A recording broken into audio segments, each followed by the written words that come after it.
from Parashat Behaalotecha. There's a Rashi on the perasha that shows us a wonderful glimpse of the greatness of consistency.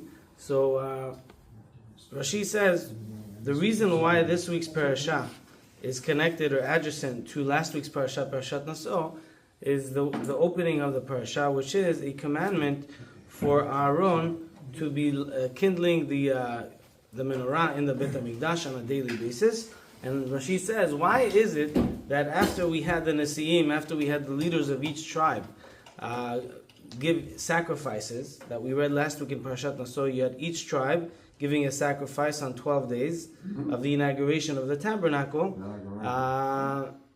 and the only one that was left out was Aaron, or the tribe of Levi.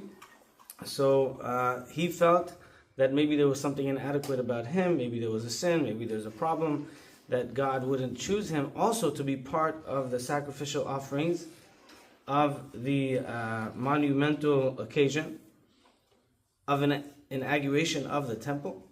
Maybe there's something wrong with him. Then Hashem reassures him, don't worry, your merit or what's lined up for you is much greater than everyone that brought a sacrifice in the Mishkan, because you're going to be the one that's lighting the candles in the Mishkan, and therefore it's a much greater mitzvah, so don't worry about it. And the question is, how can you compare the two?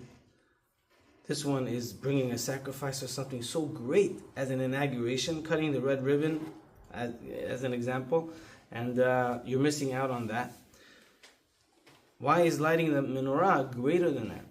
And so there's a wonderful book here that I found in our library, Limudei Nisan. He says that really what Hashem was telling him, that yours is greater than them, that you're lighting the menorah b'chol yom, every day. And so there's a value in the consistency of lighting the menorah every day. It's a no-brainer. When everyone calls you to a very big mega event of an inauguration of a temple, everybody shows up, and everyone wants to be there, and it's a big scene. But what about the follow-up? What about the daily consistent method of lighting the menorah, doing the mitzvot? And the menorah also resembles our service with Hashem, our study of Torah. He says, yours are greater than them, because it's much greater for me to see someone that's a consistent level, being able to study Torah on a daily basis. And for us, it's a great motivation.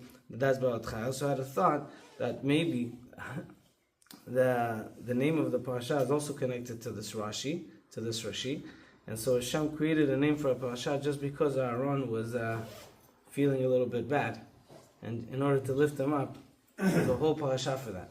And that's a big chiddush.